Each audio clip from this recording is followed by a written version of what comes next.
wageze kuri Venu TV The Way Sport Speaks. Ese Mbappé ashobora kuba umwami mushya wa World Cup?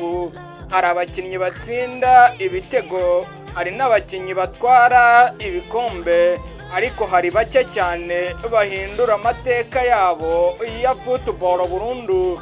Kylian Mbappé ashobora kuba umwe muri bo.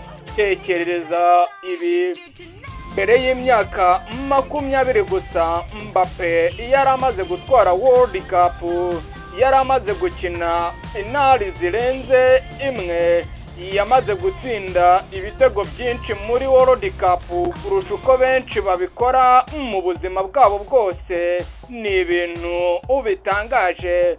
Iyo abantu bavuga World Cup, amazina akunze kuza mbere ni Pelé, Maradona, Zidane, abakinnyi bahinduye amateka y'iryo rushanwa. Ariko ubu hari izina rishya rikomeje kwegera urwo rwego: Kylian Mbappé.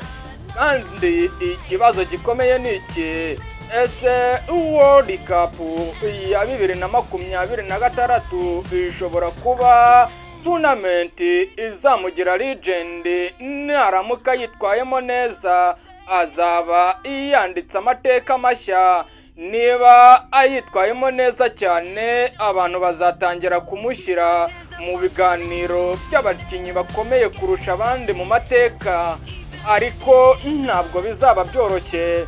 Ibihugu byinshi bikomeye birimo kwitegura abakinnyi bashya nka yamaze na Jude Bellingham, nabo bashaka kwandika amateka yabo. Bivuze ko World Cup ya 2026 ishobora kuba urugamba rw'ibisekuru bibiri, kandi hagati muri urwo rugamba hari Mbappé ushaka kuba umwami mushya wa World Cup.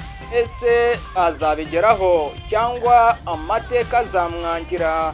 Icyo tuzi ni kimwe: isi yose izaba imureba. Iyi ni Venu TV The Way Sport Speaks.